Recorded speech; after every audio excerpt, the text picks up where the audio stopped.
Hallelujah हालेलुया हालेलुया हालेलुया हालेलुया हालेलुया हालेलुया हालेलुया बोलो यीशु महाराज की जय बोलो यीशु महाराज की जय बोलो यीशु महाराज की जय। मैं प्रभु यीशु के नाम में आप सबका स्वागत करती हूँ। प्रभु को धन्यवाद देती हूँ। प्रभु आज हमें उपवास प्रार्थना में लेकर आया। देवाला धन्यवाद देते देवाकडे उपास प्रार्थना घेऊन आला हम रोज डेली 2 सेक्शन रहेंगे। आणि रोज 2 सेक्शन असते पहला सेक्शन मसीह विरोधी आत्मा के विरोध में आणि पहिला सेक्शन ख्रिस्त विरोधी आत्म्याबद्दल और दूसरा सेक्शन यीशु के जन्म के विषय पर। आणि दुसरं जे सेक्शन आहे ते येशूच्या जन्माविषयी तो असते। आज हम वचन निकालेंगे। तर आपण वचन पाहूया। हम निकालेंगे प्रेरितों के काम अध्याय 9 प्रेषितांचे कृत्य अध्याय 9 एक्ट्स चैप्टर 9 प्रेषितांचे कृत्य अध्याय 9 उसका 1 से 18 तक। त्याचे 1 ते 18 पर्यंत। प्रेरितों के काम प्रेषितांचे कृत्य अध्याय 9 अध्याय 9 उसका 1 से 18 1 ते 18 एक्ट्स चैप्टर 9 प्रेषितांचे कृत्य अध्याय 9 वर्स 1 to 9 1 to 18। 1 ते 18। शाऊल जो अब तक प्रभु के चेलों को धमकाने और घात करने के धुन में था, महायाजक के पास गया और उससे दमिश्क के आगमन के नाम पर इस अभिप्राय की चिट्ठियां मांगी कि क्या पुरुष क्या से जिन्हें वह पंथ पर पाए उन्हें बांध कर यरूशलेम में ले आए। परंतु चलते चलते वो दमिश्क के निकट पहुंचा तो एकाएक आकाश से उसके चारों ओर ज्योति चमकी और वो भूमि पर गिर पड़ा और ये शब्द सुना, हे शाऊल तू मुझे क्यों सताता है? उसने पूछा, हे प्रभु तू कौन है? उसने कहा, मैं यीशु हूँ जिसे तू सताता है। परंतु उठकर अब नगर में जा और तुझे क्या करना है मैं तुझे वहाँ पर तुझे कहा जाएगा। जो मनुष्य उसके साथ थे वो अवाक रह गए क्योंकि शब्द तो उन्होंने सुने थे परंतु किसी को देखते न थे। तब शाऊल भूमि से उठा और जब आंखें खोली तो उसे कुछ दिखाई न दिया और उसका हाथ पकड़ के वे दमिश्क में ले गए। वह 3 दिन तक न कुछ देख सका, न खाया और न पिया। दमिश्क में हनन्याह नाम का एक चेला था। उसे प्रभु ने दर्शन देकर कहा, हे हनन्याह। उसने कहा, हाँ प्रभु। तब प्रभु ने उससे कहा, उठकर उस गली में जा जो सीधी कहलाती है। यहूदा के घर में शाऊल नाम का एक तरसुसवासी को पूछ, क्योंकि देख वो प्रार्थना कर रहा है। और उसने हनन्याह नामक पुरुष को भीतर आते और अपने ऊपर हाथ रखते हुए देखा है ताकि फिर दृष्टि पाए। हनन्याह ने उसे कहा, हे प्रभु, मैंने इस मनुष्य के विषय में बहुतों से सुना है कि उसने यरूशलेम के पवित्र लोगों के साथ बड़ी बड़ी बुराइयां की है। यहाँ भी इसी प्रधान याजक की ओर से अधिकार मिला है कि जो लोग तेरा नाम लेते हैं उन सबको बांध दे। परंतु प्रभु ने उसे कहा, तू चला जा, क्योंकि वह तो अन्य जातीय राजाओं को इसराइलियों को मेरे नाम में उनके सामने मेरा नाम प्रकट करने के लिए मेरा चुना हुआ पात्र है। मैं उसे बताऊंगा कि मेरे नाम के लिए उसे कैसा कैसा दुख उठाना पड़ेगा।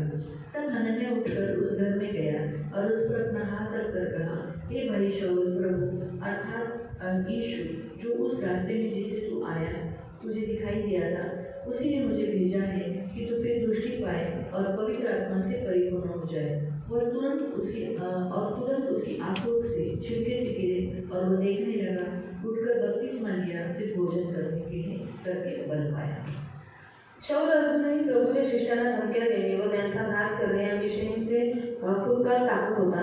त्याने प्रमुख याजकाकडे जाऊन त्याच्यापासून दमिश्कातल्या सभास्थानांना अशी पत्रे मागितली की तो माझा अनुसरणे पुरुष किंवा स्त्रिया कोणीही त्याला आढळल्यास त्याने त्यांना बांधून यरूशलेमेत आणावे। मग जाता जाता असे झाले की तो दमिश्काजवळ येऊन पोहोचला। त्यावेळी अकस्मात त्याच्या भोवती आकाशातून प्रकाश चमकला। तेव्हा तो जमिनीवर पडला आणि त्याने अशी वाणी आपणाबरोबर बोलताना ऐकली की शौला शौला माझा छळ का करतोस? तेव्हा तो म्हणाला, प्रभू तू कोण आहेस? त्याने म्हटले, ज्या येशूचा तू छळ करतोस तोच मी आहे। काट्यावर लाथ मारणे हे तुला कठीण आहे। तेव्हा तो थरथर कापत आश्चर्यचकित होऊन म्हणाला, प्रभू मी काय करावे अशी तुझी इच्छा आहे? प्रभू म्हणाला, तर उठ व नगरात जा, म्हणजे तू काय करायचे तुला सांगण्यात येईल। त्याच्याबरोबर जी माणसे जात होती ती स्तब्ध उभी राहिली। त्यांनी वाणी ऐकली खरी, पण त्यांच्या दृष्टीत कोणी पडले नाही। मग शाऊलाला जमिनीवर उठवले आणि त्याने डोळे उघडले, तेव्हा त्याला काही दिसेना। मग त्याने त्याला हाताला धरून दमिश्कात नेले। तेथे तो 3 दिवस आंधळ्यासारखा झाला व त्याने काही अन्नपाणी घेतले नाही। इकडे दमिश्कात हनन्याह नावाचा कोणी शिष्य होता। त्याला प्रभू दृष्टांत म्हणाला, हनन्याह? त्याने म्हटले, काय प्रभू? प्रभू त्याला म्हणाला, उठून नीट नावाच्या रस्त्यावर जा आणि यहूदाच्या घरी तारसोस शाऊल नावाच्या मनुष्याचा शोध कर, कारण पहा तो प्रार्थना करत आहे आणि आपल्याला पुन्हा दिसावे म्हणून हनन्याह नावाचा एक मनुष्य आपल्याला हात ठेवत आहे असे त्याने पाहिले आहे। तेव्हा हनन्याहने उत्तर दिले, प्रभू यरूशलेम येथे तुझ्या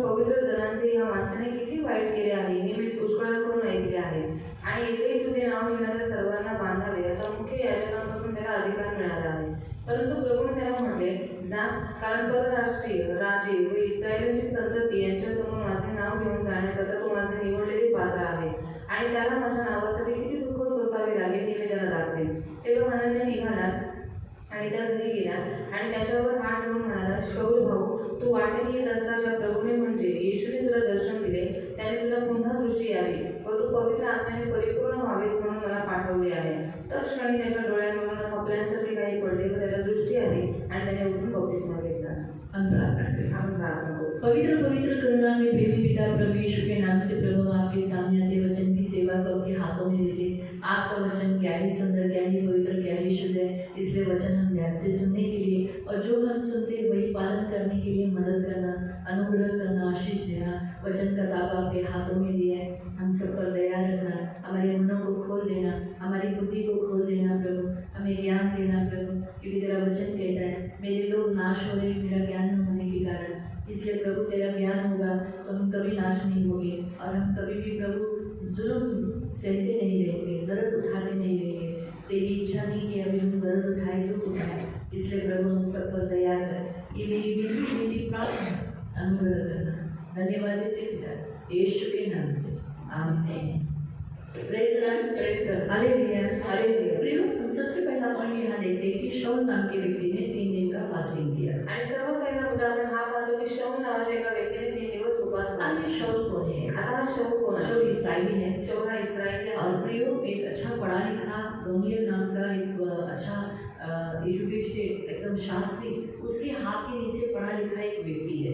आणि शाऊल एक चांगला शिकलेला आणि गमलीएल नावाच्या व्यक्तीच्या हाताखाली चांगल्या रीतीने शिक्षण घेतलेला असा एक व्यक्ती आहे. वो यहूदी प्रथा, इस्राएली प्रथा को मानने वाला है आणि यहूदी आणि इस्रायली प्रथा मानणारा तो आहे. अब ये जो शाऊल है वो इस्राएल की कहानी, इस्राएल के देश में हुआ जन्म लिया हुआ व्यक्ति है। आणि हा जो शाऊल आहे त्याने इस्रायली देशामध्ये जन्म घेतलेला हा एक व्यक्ती आहे. इस्राएली लोग परमेश्वर की यहोवा की आराधना करते हैं आणि इस्रायली लोक यहोवा देवाची उपासना करायचे. यहोवा के सिवा किसी और को नहीं मानते। आणि यहोवा शिवाय अन्य दुसऱ्या कोणाला ते मानत नव्हते. इसलिए उन्हें ऐसा लगा कि यीशु ये जो पंथ है यानी मसीह ये जो पंथ है ये यहोवा के अगेंस्ट है। आणि म्हणून त्या लोकांना असं वाटलं की ख्रिस्ती हा जो पंथ आहे, येशू हा जो पंथ आहे तो यहोवाच्या विरोधात आहे. यीशु मसीह को मसीहा बोलकर कभी ग्रहण नहीं किया। आणि इस्रायलच्या लोकांनी येशू ख्रिस्ताला एक ख्रिस्त म्हणून कधीच त्यांनी स्वीकार नाही केला. ऑलरेडी यीशु के बारे में, मसीहा के बारे में भविष्यवाणी बहुत की गई थी आणि पहिलेच ख्रिस्ताविषयी खूप भविष्यवाणी झाली होती. लेकिन वो कुंवारी से जन्म लेगा, पण तो एका कुमारीपासून जन्म घेईल. उसका जन्म हुआ, त्याचा जन्म झाला ये हमने एक्सेप्ट किया आणि हे आपण स्वीकारले. लेकिन आज भी इस्राएल ग्रहण नहीं करता।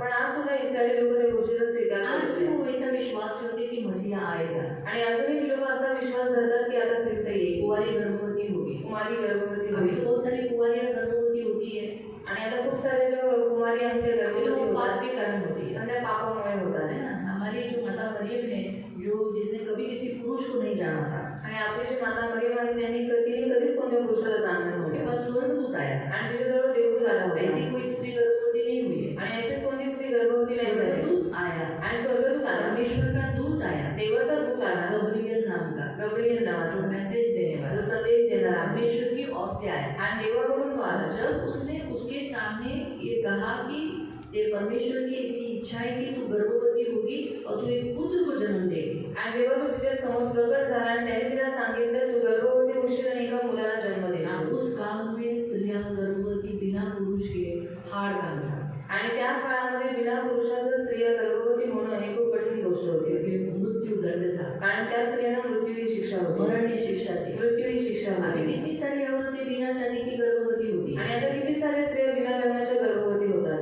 उनको कोई शिक्षा देता है? त्यांना कोणी शिक्षा देते का? उन्हें कोई मार डालता है? त्यांना कोणी मारून टाकतं का? नहीं। नाही. सरोगेट मदर भी कितने लोग बनते हैं, सरोगेट मदर, सेलिब्रेट मध्ये पण किती सारे लोक बनतात बहुत सारी औरतें बनती हैं। आणि खूप सारे स्त्रिया बनतात. अपना गर्भ क्रेडिट पे यानी कर्जे पे यानी भाड़े पे देती है, आणि आपले जे गर्भ आहे ते भाड्याने देतात. कर्जे पे नहीं भाड़े पे देती है, कर्जा मैंने बोला भाड़े पे देती है। आणि भाड्याने देतात. जिनका गर्भ में बच्चा रह नहीं सकता, आणि त्यांच्या गर्भामध्ये मूल राहू नाही शकत. ऐसे वो कोई औरतों का इस्तेमाल करते हैं और उनके अंदर बीज डालकर वो बच्चा उनके गर्भ में बड़ा करते हैं। आणि कोणत्यातरी स्त्रीचा वापर करतात आणि त्यांच्या गर्भाशयामध्ये बी टाकून त्यांच्या गर्भाचा वापर तो करतो. आज अंतिम काल में ये सब पाप हो रहे हैं, आणि शेवटच्या काळात एवढी पाप होत आहेत कमाई का जरिया बन चुका है ये। आणि कमवण्याचा मार्ग झालेला आहे. आज 2024 साल पहले पण 2024 वर्षांपूर्वी तो काल नहीं था। आणि त्यावेळेस तसा काळ नव्हता. उस काल में स्त्री बिना शादी के गर्भवती होना घोर भयंकर पाप था। आणि त्या काळामध्ये बिना पुरुषाचं त्या गर्भवती होणं ही खूप भयानक गोष्ट होती. शादी से पहले गर्भवती होना आणि विवाहाच्या पूर्व गर्भवती होणं बहुत भयंकर पाप था। आणि खूप मोठा आणि भयानक पाप होता. उनको मृत्यु दगड़ पत्थरों से ठेचा जाता था। आणि दगडमार करून त्याला ठेचलं जायचं. ये बुरी हत्या होती है। आणि एवढी वाईट हत्या व्हायची. लेकिन ऐसे परिस्थिति में यीशु मसीह माता मरियम ने अपने आप को परमेश्वर की योजना के लिए समर्पण किया। आणि अशा परिस्थितीमध्ये माता मरियमने स्वतःला देवाच्या सेवेसाठी समर्पित तो केले. यीशु आया, आणि येशू आला. खुलेआम नहीं आया, आणि उघडपणे नाही आला. वो गुप्त रीति से तो आया। गुप्त रीतीने आला. लेकिन यीशु आएगा, पण येशू येईल. अभी गुप्त रीति से नहीं आणि आया, आता तो गुप्त रीतीने नाही आला. खुलेआम आएगा। आता तो उघडेपणाने अब येईल. वो जरूर आएगा। आणि आता तो नक्की येईल. जैसे इस्राएली कहते हैं मसीह आएगा, आणि जसं इस्रायल लोक म्हणतात की ख्रिस्त येईल. क्रिश्चियंस भी कहते हैं मसीह आएगा, आणि ख्रिस्ती लोक पण म्हणतात की ख्रिस्त येईल. और मुसलमान भी कहते हैं मसीह आएगा। आणि मुस्लिम लोक पण म्हणतात की ख्रिस्त येईल. लेकिन अब वो फिर से जन्म लेने के लिए नहीं, अब वो बादलों पर आएगा। आणि आता तो पुन्हा जन्म घेण्यासाठी नाही, पण तो मेघारूढ होऊन येईल. हाँ, ये बात एक याद रखो। आणि ही एक गोष्ट लक्षात ठेवा. फर्क इतना है, फरक एवढा आहे कि इस्राएलियों को लग रहा है कि यीशु बालक बनकर, बच्चा बनकर आएगा। आणि फरक इतका आहे की इस्रायली लोकांना वाटते की येशू ख्रिस्त एक मुलासारखा जन्म घेऊन येईल. हाँ, लेकिन हमारा यीशु बाइबल के अनुसार मेघारूढ़ सामर्थ्य, राजाओं का राजा परमेश्वर बनकर वो आएगा, न्याय करने के लिए न्यायी बनकर आएगा। पण आपला प्रभू येशू ख्रिस्त वचनानुसार तो मेघारूढ होऊन राजाचा राजा आणि प्रभूचा प्रभू म्हणून तो येईल न्याय करण्यासाठी. इसीलिए शाऊल इस पंथ का विरोध कर रहा था। आणि म्हणूनच शाऊल या पंथाचा विरोध करत उसमें होता. उसकी गलती नहीं थी। आणि त्याच्यात त्याची काही चूक नव्हती. यीशु के काल में येशूच्या काळात शास्त्री और फरीसी बहुत उसका विरोध करते थे। शास्त्री आणि फरीसी खूप लोक त्याचा विरोध करायचे. शास्त्री फरीसियों ने यीशु का बहुत विरोध किया, शास्त्री आणि फरीसी या लोकांनी त्याचा खूप विरोध केला. हमेशा यीशु को परखा, आणि नेहमी त्यांनी देवाला पाळत केलं. यीशु का विरोध किया। येशूचा विरोध केला. उन्होंने ऐसा क्यों किया? आणि त्यांनी असं का केलं?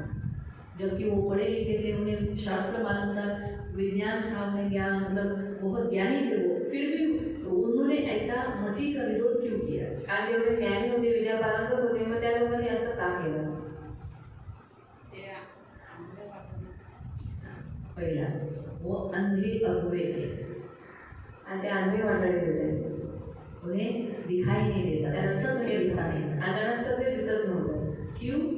क्योंकि उनके काम बुरे थे, कारण त्यांचे कामं वाईट होते. वो रात के काम थे। आणि त्यांची कामं रात्रीची होती. दिखाने के लिए लंबे चौड़े ऐसे ऐसी पट्टी जो शास्त्री और फरीसियों को बनाई, उनके कपड़ों से देखकर लोग होते थे, झुकते थे शास्त्री फरीसी, वो बाहर से दिखाते थे, लेकिन अंदर से वो यहोवा की भक्ति करने वाले नहीं थे। आणि ते बाहेरून दाखवत होते, पण आतून ते यहोवा देवाची भक्ती करणारे नव्हते. वो यहोवा का नाम ऊंचा नहीं करते थे, खुद का नाम ऊंचा करते थे। आणि ते यहोवाचं नाव उंच करत नव्हते, ते लोक स्वतःचं नाव उंच करायचे. इसीलिए उन्होंने यीशु का विरोध किया, आणि म्हणून त्यांनी येशूचा विरोध केला. इसीलिए प्रियो शाऊल भी यीशु इस पंथ का विरोध करने लगा। आणि याच कारणामुळे शाऊल सुद्धा त्या पंथाचा विरोध करू लागला. तो ये जो यीशु का विरोध करना, आणि येशूचा विरोध करणं, इसे कहते हैं मसीह विरोधी। आणि त्याला म्हणतात ख्रिस्त विरोधक.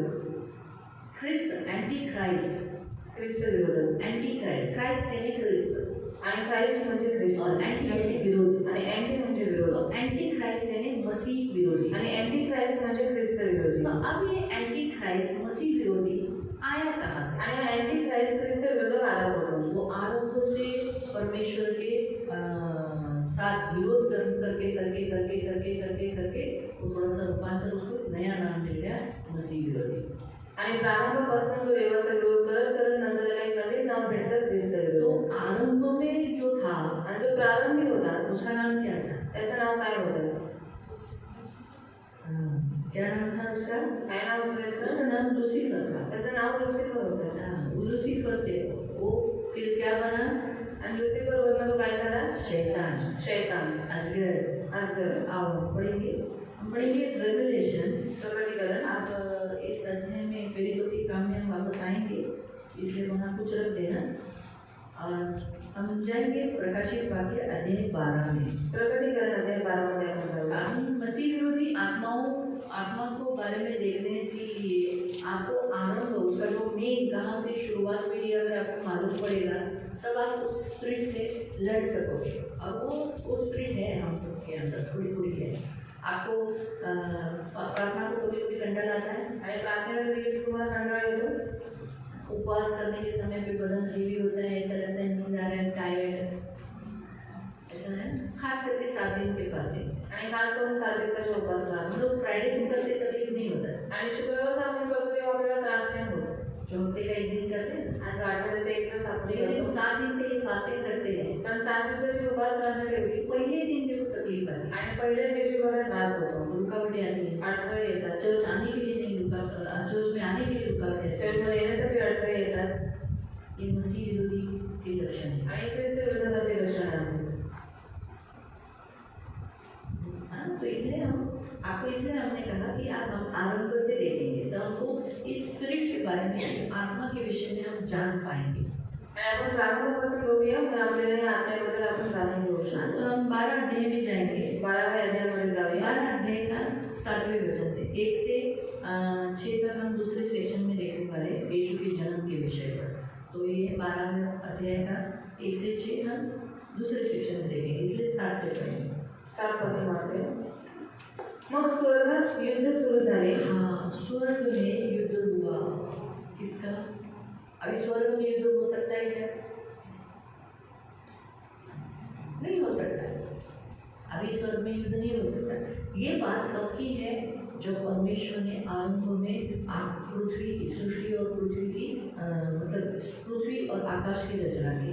आणि ही गोष्ट त्यावेळेची आहे ज्यावेळेस देवाने आकाश आणि पृथ्वीची निर्मिती केली। आरंभ में आदम बनाने से पहले, आदमाला बनवण्याच्या अगोदर, तभी जो परमेश्वर ने सारी सृष्टि की रचना की, आणि जेव्हा देवाने या संपूर्ण सृष्टीची निर्मिती केली फिर होती, स्वर्गदूत बनाए। मग स्वर्गदूत बनवले। सबसे पहला पहिलोटा है हमारा यीशु मसीह। आणि सर्वात पहिलोटा आहे आपला येशू। उसके बाद हम देखते हैं स्वर्गदूत बनाए। त्याच्यानंतर स्वर्गदूत बनवले तो गेले। इन स्वर्गदूतों में 3 प्रमुख स्वर्गदूत थे। आणि या स्वर्गदूतांमध्ये 3 प्रमुख स्वर्गदूत होते।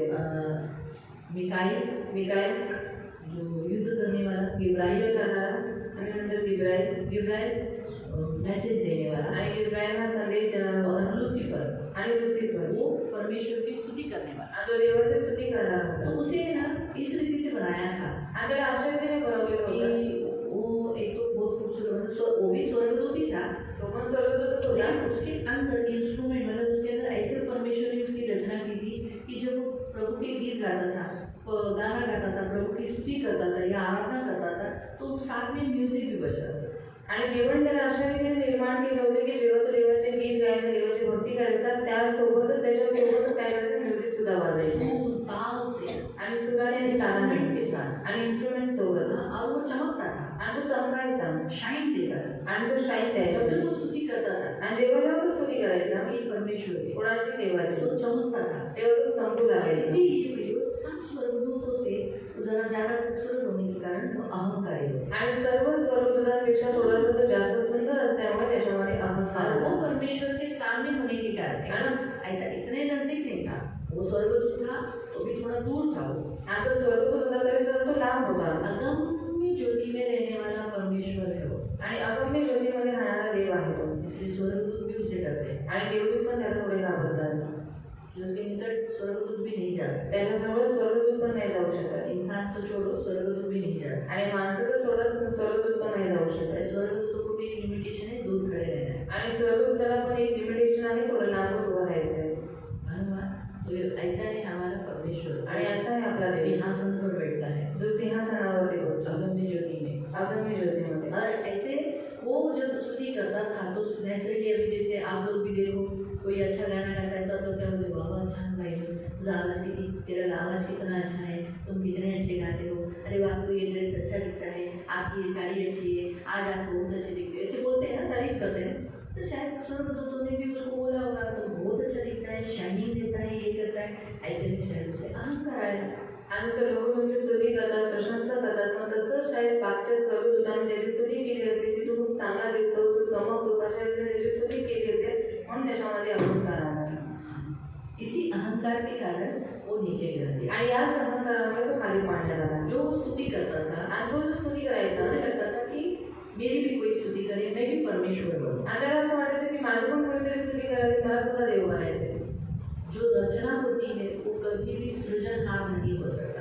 आज निर्मिती असते ती कधीच निर्माण करता नाही होऊ शकत। जिस परमेश्वर ने जो कुछ बनाया है देवाने जे काही बनवलेलं कभी आहे भी परमेश्वर नहीं बन ते सकते। कधीच देव नाही बनू शकत। परमेश्वर परमेश्वर है, देव देव आहे, इसीलिए वो नीचे गिरा दिया। म्हणून तो खाली पाडण्यात आला। जब ये तो नीचे कैसे गिरा दिया गया, ऐसे आसानी से नहीं गिरा। आणि खाली तो सहजरित्याने नाही गेला। जो हम ये देखते हैं ना, स्वर्ग में लड़ाई हुई। आपण जे पाहतो की स्वर्गात युद्ध झालं, जब हमने पढ़ा जे आपण वाचलं, यहाँ स्वर्ग में लड़ाई, वो उस काल का बात है। आणि त्या काळातली गोष्ट आहे। अभी आप बोलोगे फिर ये आरंभ में उत्पत्ति में क्यों नहीं लिखा? मैं उत्पत्तीमध्ये का नाही केलं? प्रश्न आता है असा प्रश्न येतो ना कि अरे ये बातें फिर जैसे अयुब कभी का है, आणि योग कधीच आहे, उत्पत्ति के काल का है, तो उत्पत्तीच्या काळात आहे। लेकिन अयुब का कहाँ लिखा है? पण योग अध्याय कुठे लिहिलंय? अयुब अध्याय भजन संहिता के पहले। आणि स्तोत्र संहितेच्या अगोदर। हम सोचेंगे फिर अयुब अध्याय उत्पत्ति के काल का है तो फिर उस समय क्यों नहीं लिखा? आणि योग अध्याय उत्पत्ती काळात आहे, मग त्यावेळेस का नाही लिहिण्यात आलं? तो पवित्र आत्मा ने सब सिस्टमैटिकली बाइबल में रखा है। आणि पवित्र आत्म्याने एकदम सिस्टमॅटिकली देवाने ते बायबलचे जैसे ठेवलेलं आहे। अयुब ये जो अध्याय है आणि अयुब योग एक अध्याय आहे धर्मी पुरुष के विषय में बताया है। आणि नीतिमान पुरुषाबद्दल सांगितलेलं आहे। और जो उत्पत्ति है आणि जो उत्पत्ती आहे वहाँ से जो एक एक को चुना गया उसका वंश वंश वंश, क्योंकि मसीहा आना है उसके बारे में बताकर आगे गया हुआ कहानी, मतलब बारे में बताया गया। आणि पुढे ख्रिस्त येणार आहे म्हणून त्याच्याबद्दल जी गोष्ट आहे ती तिथे सांगण्यात आलेली आहे। इसलिए इतिहास के बाद म्हणून इतिहासानंतर ये एजरा नेहमिया ये सब आकर अयुब ले लिया। आणि एजरा नेहमिया हे सगळं आल्याच्यानंतर मग योग देण्यात आलेला आहे।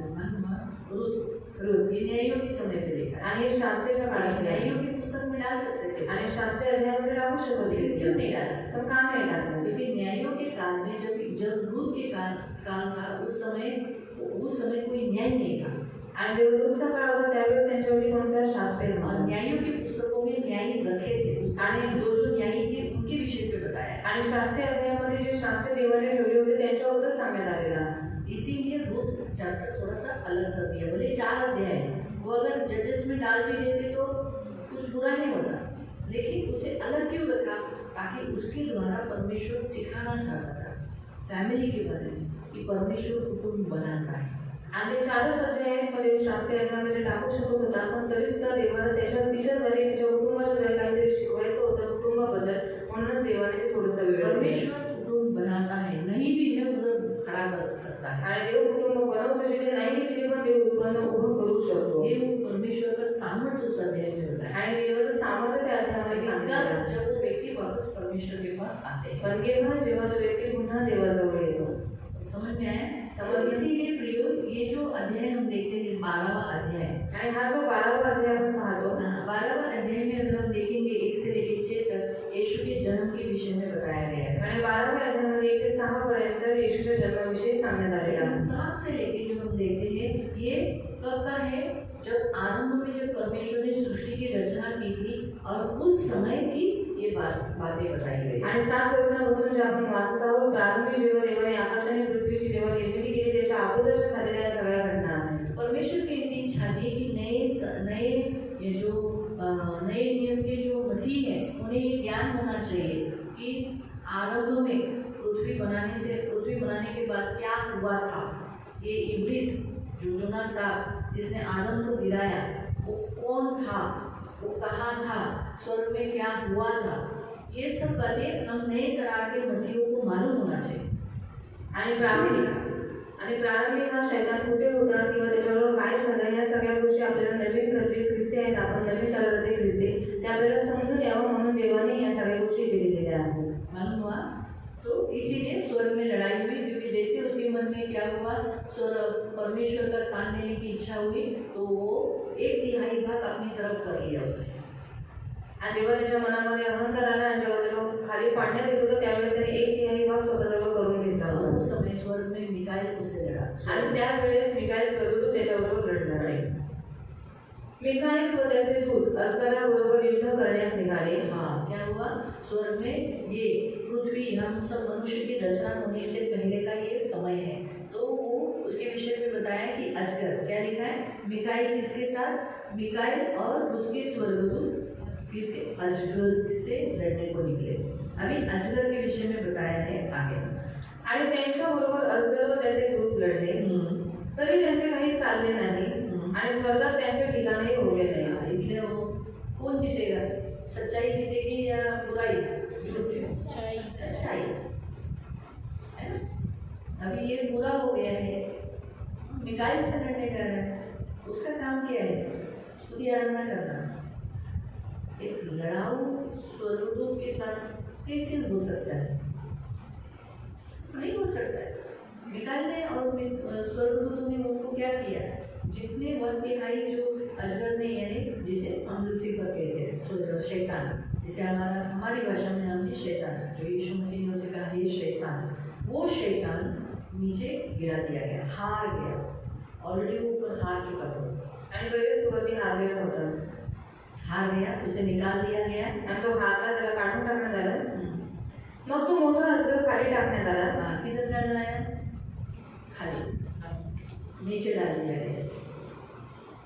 इसी पृथ्वी पर जो उसने खराब कर दी थी, पूरी बिगाड़ दी थी, जो परमेश्वर ने अच्छी बनाई है ना। अगर साइंटिस्ट लोग जब पृथ्वी का खोज करते हैं, अभी अगर हम देखेंगे तो 2024 साल हुए यीशु को आकर, 2024 वर्ष झाली येशू ख्रिस्त आले. अब्राहम दावीद से लेकर यीशु से लेके दावीद तक 2001 साल हो, और उसके पहले 2000 साल। अगर ऐसे हम देखेंगे तो हम बोलेंगे 4-5 साल चले, लेकिन जब साइंटिस्ट लोग जब ये ज़मीन का खोज करते हैं तो लोग बोलते हज़ारों मिलियन का टाइम निकालते हो। हम सोचते हैं बाइबल में तो 2000 6,000 ही हुआ है, फिर ये कैसे हो सकता है? मेरे मन में भी ऐसा प्रश्न आया था कि साइंटिस्ट ऐसे कैसे बोलते हैं पृथ्वी। तब प्रभु ने, पवित्र आत्मा ने बताया कि परमेश्वर ने पहले ही सृष्टि बनाई थी, ये आकाश और पृथ्वी की रचना की थी, लेकिन जब ये अजगर नीचे गिरा दिया गया, ये जो परमेश्वर का विरोधी, इसका पहला नाम क्या था? परमेश्वर का विरोधी अजगर, शैतान। ये क्या है? ये आरंभ से परमेश्वर का विरोध करता है। किसका विरोध करता है? परमेश्वर का। इसीलिए परमेश्वर का विरोधी नीचे गिरा दिया गया, पृथ्वी खराब की गई। इसीलिए परमेश्वर की आत्मा आया और क्या किया गया? उसको कंट्रोल किया, दब हो गया। इसलिए लिखा है पृथ्वी बेडौल थी और पर आत्मा अंधकार में छाया हुआ था और उसके ऊपर पवित्र आत्मा मंडलाता था। तो समझ में आया? करते करना समझ में आ रहा है ना? थोड़ा सा हार्ड लगेगा आपको समझने के लिए क्या है, क्योंकि लेकिन आप फिर से मैं चाहिए तो 2-3 बार बता देगा। ये जो दुष्ट है, ये जो शैतान है, आणि हा जो दुष्ट आहे, शैतान आहे, इसे परमेश्वर की सेवा के लिए चुना था आणि याला देवाच्या सेवेसाठी निवडलेला आहे. अच्छा सेवक था, आता एक चांगला सेवक अच्छा होता, स्तुति आराधना करने वाला सेवक था। चांगला स्तुती उपासना करणारा सेवक होता. अहंकार के कारण, अहंकारामुळे परमेश्वर बनने के कारण आणि देव परमेश्वर बनने की इच्छा रखने के कारण आणि देव बनण्याची इच्छा ठेवल्यामुळे वो लड़ने लगा उसी, मतलब स्वर्ग में ही ये सब हुआ। आणि हे सर्व काही स्वर्गातच झालेलं आहे. ये स्वर्ग मतलब वो स्वर्ग नहीं जहाँ परमेश्वर रहता है, आणि हा स्वर्ग म्हणजे तो स्वर्ग नाही जिथे देव राहतो. ये याद रखना। आणि हमारा परमेश्वर अगम्य ज्योति में रहता है, आणि आपला देव हा अगम्य ज्योतीमध्ये राहतो. अगम्य बहुत अंदर आणि खूप तारों से भी ऊंचे, तारापेक्षा ऊंचे स्वर्ग। तो स्वर्ग में भी स्थान है, आणि स्वर्गामध्ये पण स्थान आहे. पहला खंड, दूसरा खंड, तीसरा खंड, ऐसा मतलब ऐसे स्थान है। आणि पहिला खंड, दुसरा खंड, अशा रीतीने 3 खंड आहेत. तो ये जो स्वर्गदूत थे आणि हे जे स्वर्गदूत होते वहाँ रहते थे, तिथे राहत होते और वहाँ ही युद्ध हुआ है। आणि तिथेही युद्ध झालेलं आहे. इस पृथ्वी को भी स्वर्ग कहे थे, आणि या पृथ्वीला सुद्धा स्वर्ग म्हणण्यात आलेला आहे. आकाश को भी स्वर्ग कहा जाता है। आकाशाला पण स्वर्ग म्हणण्यात येतं. आपको समझ में है? तो ये आपके मन में फिट करते रहो। आणि तुमच्या मनामध्ये फिट ये जो स्वर्ग बताया गया है, आणि हे जे स्वर्ग सांगण्यात आलेलं आहे, जहाँ स्वर्गदूत रहते थे, आणि तिथे स्वर्गदूत राहत होते, उसके ऊपर अगम्य ज्योति में परमेश्वर है, आणि त्याच्या खूप वरती अगम्य ज्योतीमध्ये राहणारा देव आहे. तो वहाँ ये युद्ध हुआ है। आणि तिथे हे युद्ध झालेलं आहे. क्योंकि मिकाएल उससे लड़ा। मिकाएल त्याच्याशी लढला कि सब मेरे पीछे चलो, मैं ही परमेश्वर हूँ। आणि तो म्हणाला सर्वांनी माझ्या मागे चला, मीच देव आहे। मिकाएल ने उससे युद्ध किया। मिकाएलने त्याच्याशी युद्ध केलं। नेचुरली अजगर तो हारेगा ही। नॅचरली अजगर तर हारणारच, नीचे गिरा दिया गया। तो खाली पाडण्यात आला। इसीलिए ये जो सृष्टि है पहले आरंभ में पहले बहुत सालों पहले बनाई गई। आणि ही जी सृष्टी आहे खूप प्रारंभी बनवण्यात आली होती, बहुत सालों पहले, खूप वर्षांपूर्वी। फिर परमेश्वर ने वापस जो ये खराब, ये शैतान जो इसके ऊपर गिरा दिया गया, उसने खराब की गई थी, इसीलिए फिर से परमेश्वर ने इस सृष्टि को बनाया।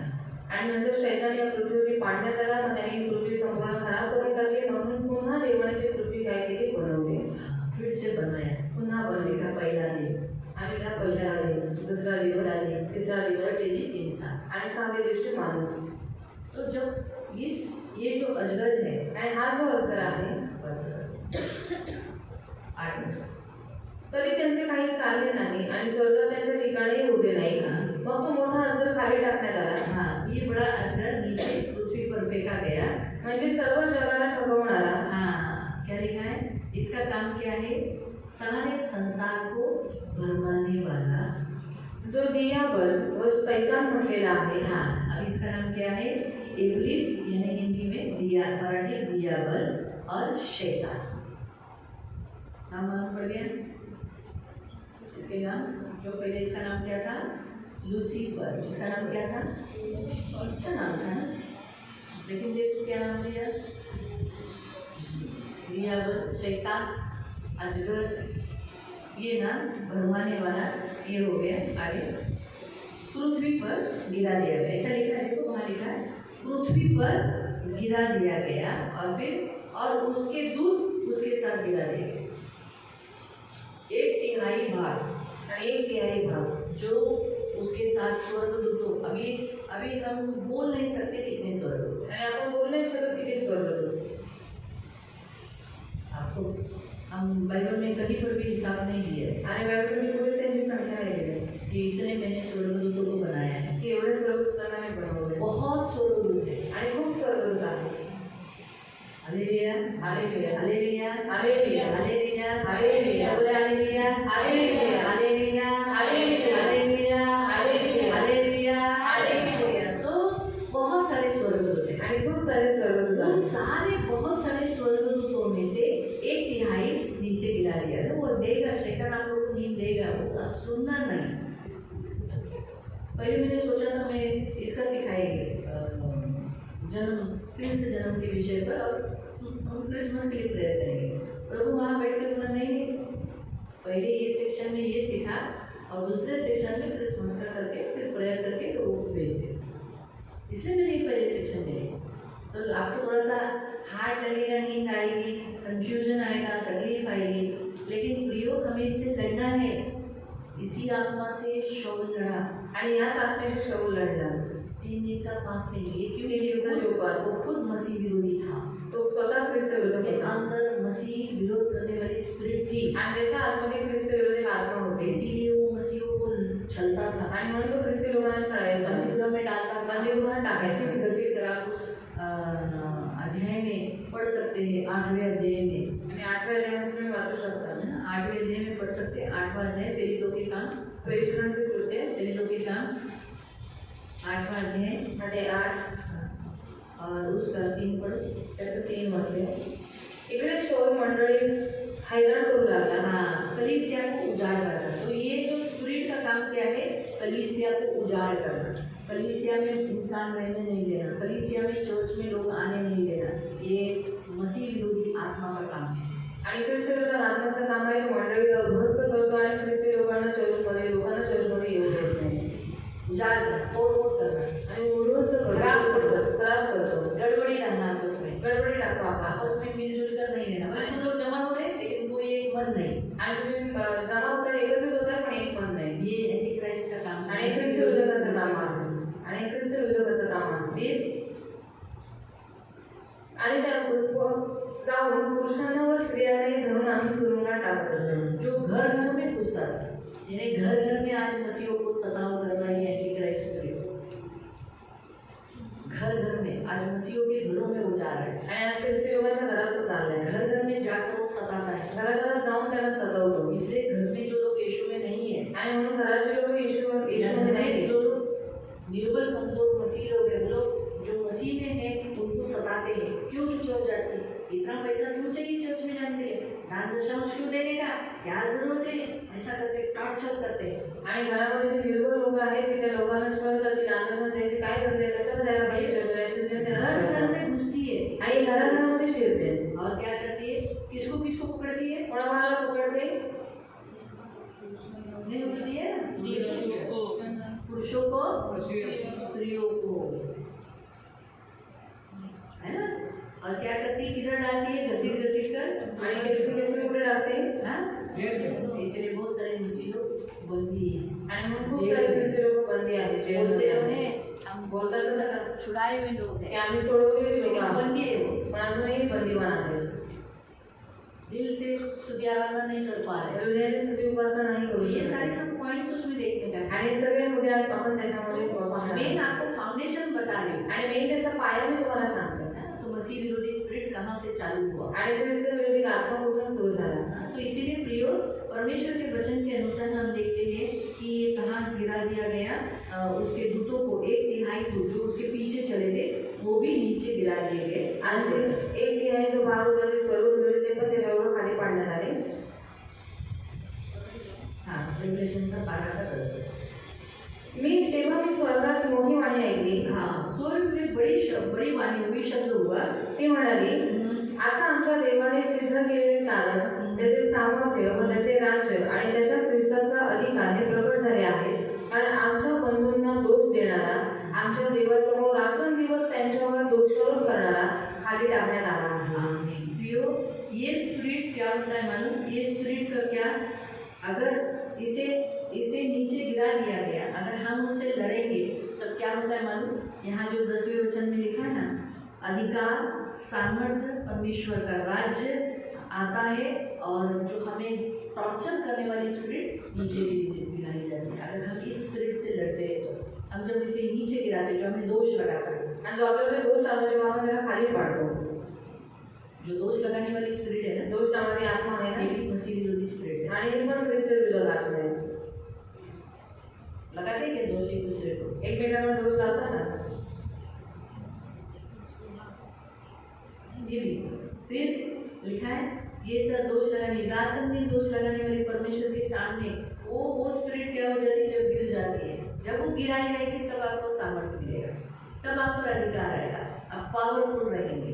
और इसीलिए मसीह लोग अधिकारी से नहीं जिए, सामर्थ्य नहीं पाए, इसीलिए वो हम सबको हमेशा निर्बल कमजोर रखता है। इसलिए इन कमजोरियों में हमें बनाए रखता है, जैसे दोष देना, चर्च में न आना, उपवास न करना, स्तुति आराधना आत्मा सच्चाई से न करना, प्रार्थना न करना, ये सारे उसके लक्षण हैं, ये उसके काम है जिसमें हमको वो ऐसा रखता है ताकि हम कुछ भी लेके आ, बुराई देखे, क्यों ये पेन क्यों ऐसे कर रही है, पेन से ऐसे मत कर, तू आज चश्मा क्यों नहीं लगाई, तू चश्मा लगाना होता था, ऐसा क्यों किया, अभी तूने चश्मा क्यों लगाया, नहीं अभी तू चश्मा निकाल, अभी तूने बुक क्यों ली, मतलब हर इसमें भी वो अच्छी बिना चश्मा के आज वो देख रही है, लिख रही है, भलाई है ना, सही बात है, पेन से वो लिख रही है, ये एक अच्छा काम कर रही है, लेकिन हर चीज में नुक्स निकालना, आणि प्रत्येक गोष्टीमध्ये नुक्स काढणं, ये एंटी क्राइस्ट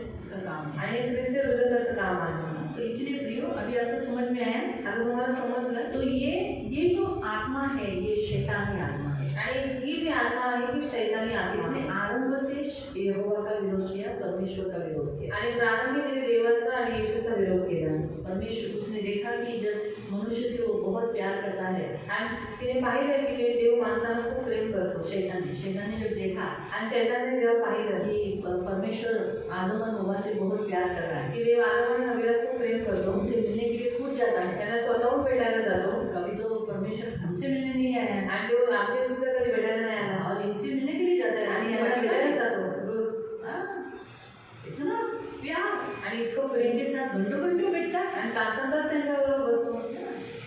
इसीलिए ये स्पिरिट ने क्या किया, हवा को निर्बल पकड़कर उसको भटकाकर उसे पाप में गिराया, जो आज्ञा दी गई थी वो आज्ञा तोडवावी. आणि म्हणून या आत्म्याने हवेला पकडलं आणि जे पाप जे करायला नव्हतं सांगितलं ते तिच्याकडनं करून घेतलं आणि तिला त्या गोष्टीमध्ये जे आधीचं उल्लंघन तिच्याकडनं करून घेतलं. इसीलिए प्रियो तब से लेके ये हर इंसान के विरोध करता है, यानी जो व्यक्ति परमेश्वर से प्रेम करता है, परमेश्वर जिसको प्यार करता है, उनके विरोध में रहने वाले व्यक्ति स्पिरिट को कहते हैं मसीह विरोधी, यानी परमेश्वर का बैरी.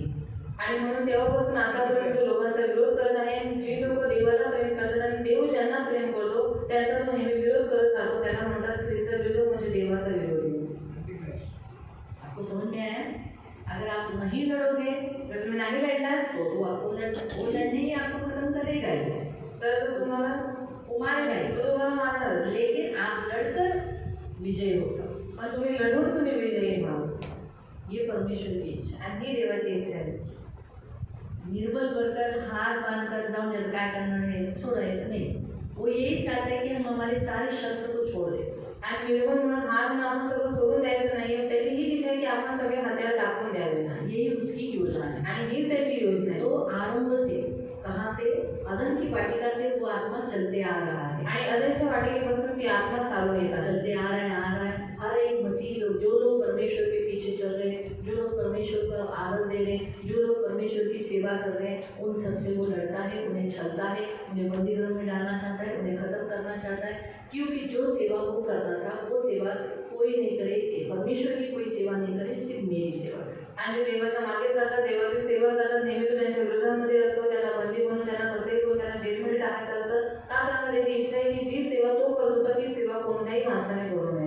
उसकी सेवा को त्याची सेवा सगळ्यांनी करावी. कोई भी यहोवा की सेवा नहीं. आणि कोणी यहोवाची सेवा करू नये. अब उसके पुत्र यीशु मसीह को भेजा गया. आणि आता त्याचा पुत्र येशू ख्रिस्ताला पाठवण्यात आलेला. हमारे लिए कलवरी क्रूस पर मारा गया. आणि तो आपल्यासाठी वधस्तंभावर मारला गेला. उसके मारे जाने से शैतानी कार्यों का नाश हुआ. आणि तो मेल्यामुळे शैतानी सर्व कार्याचा नाश झाला. इसीलिए जितने मसीह बनते हैं, आणि म्हणून जेवढे ख्रिस्ती बनतात उन सबका वो विरोधी है. त्या सर्वांचा तो विरोधक आहे. जिन्होंने यीशु पर विश्वास किया, आणि ज्यांनी यीशुवर विश्वास मेरा केला प्रभु बोलकर ग्रहण किया, आणि माझा देव म्हणून त्याचा स्वीकार केला, तो आप उनके बैरी हो. तर तुम्ही त्याचे वैरी आहात. वो आपका शत्रु है. तो तुमचा शत्रू आहे. मालूम पड़ा?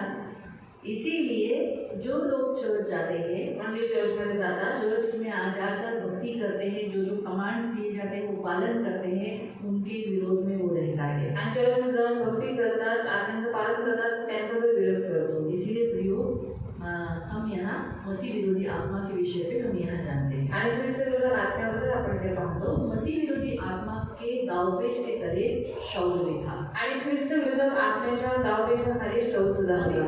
मसीह विरोधी दो प्रकार के हैं. आणि ख्रिस्त विरोधक दोन प्रकारचे आहेत. हालेलुया, हालेलुया, हालेलुया, हालेलुया, हालेलुया, हालेलुया, हालेलुया, हालेलुया, हालेलुया, हालेलुया. हालेलुया बोलते रहेंगे तो नहीं है. प्रश्न पूछूं, जो सीखा वो प्रश्न पूछूं. हाँ, प्रश्न पूछूं. ठीक है. तो प्रियो, हम ये देखते हैं कि शाऊल मसीह विरोधी आत्मा से प्रेरित हुआ था.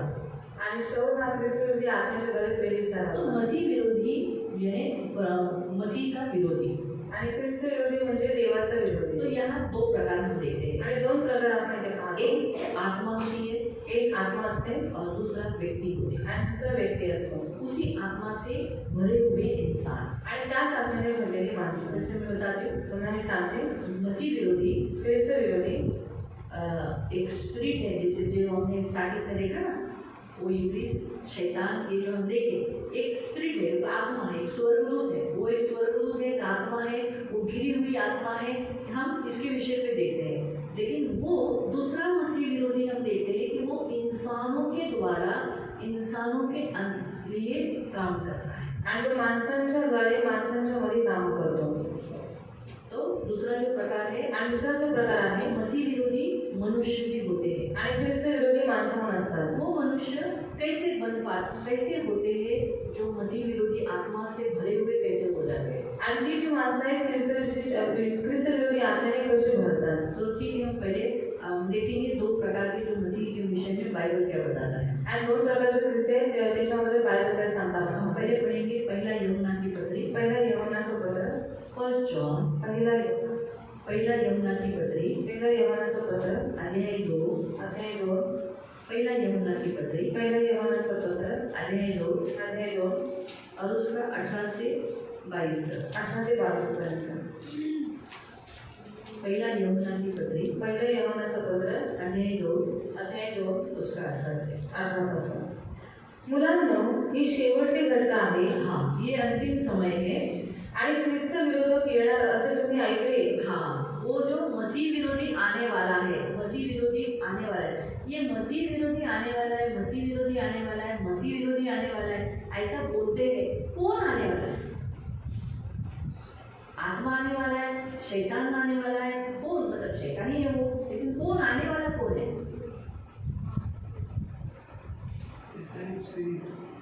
अभी आत्मा इधर सोचो, एक आत्मा आ गई, लोग क्या हो जाएंगे? उसके पास जाएंगे? निकट जाएंगे? नहीं जाएंगे. यीशु मसीह अगर परमेश्वर का स्वरूप में आता तो लोग उसके पास आते, उसका डरते, है ना. लेकिन इसीलिए उसे क्या करना पड़ा? मनुष्य रूप धारण करना पड़ा. उसे क्या करना पड़ा? मनुष्य. इसीलिए वो मनुष्य बना, इसलिए लोग उसे छूते, उसके करीब जाते, उसके चरणों में बैठना चाहते, उसके कपड़े को छूना चाहते. मनुष्य को करीब जाने के लिए उसे मनुष्य ही बनना पड़ा. आणि माणसाच्या जवळ जाण्यासाठी त्याला माणूसच बनावं लागतं. ये जो मसीह विरोधी है ना, वो भी मनुष्य बनकर ही जो आने वाला है ना एंडिंग में, आणि जो एंडिंग में येणार आहे ख्रिस्त विरोधक, उसको रोक के रखा है. बोलते हैं थिस्सलुनीका की पत्री में क्या पढ़ते हैं?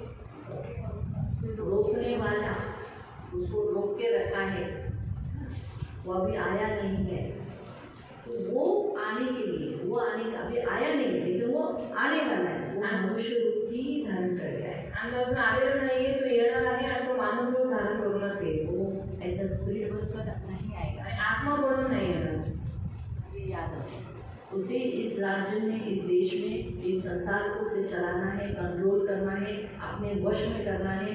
इसलिए वो इंसान के रूप में आएगा. आणि या राज्याला, या देशाला चालवायचं आहे, माणसांना नियंत्रणामध्ये ठेवायचं आहे, त्याला मानव रूप धारण करूनच यावं लागेल. ये याद रखो. आणि लक्षात ठेवा, शैतान कॉपी कैट है. आणि शैतान हा कॉपी कॅट आहे. इसलिए वो क्या करता है? जो कुछ परमेश्वर के लिए चाहिए, परमेश्वर जो के लिए लोग करते हैं, वही उसके लिए भी होना. आणि देवासाठी लोक जे काही करतात ते त्याच्यासाठी झालं पाहिजे. इसीलिए जैसे उसने, परमेश्वर ने उसके पुत्र के लिए क्या किया? आणि देवाने त्याच्या पुत्रासाठी काय केलं? एक स्त्री का इस्तेमाल, एका स्त्रीचा वापर केला. कुमारी, पवित्र. ये भी अपने जन्म के लिए वेश्या को लेगा, आणि हा पण स्वतःच्या जन्मासाठी वेश्याला बघेल और वेश्या के द्वारा जन्म लेगा. आणि वेश्येच्या द्वारे जन्म घेईल. यीशु 30 साल तक साइलेंट रहा, आणि 20 वर्षापर्यंत शांत राहिला. इसका भी जन्म होने, इस पुरुष का भी, पाप का पुरुष होता है ना, पापाचा पुरुष, इसे उसके विषय में लिखा है, नाश का पुत्र आणि विनाशाचा पुत्र. विनाश का पुत्र. तो ये जो है, ये पुत्र, ये मनुष्य बनकर 30 साल तक ये भी साइलेंट रहेगा. हा मानव म्हणून 30 वर्षापर्यंत शांततेत राहील. ऐसे एक छोटा बच्चा आया, असं एक लहान मुलं आलं, बोलेगा सब युद्ध बंद करो, सुनेंगे तो बंद करा.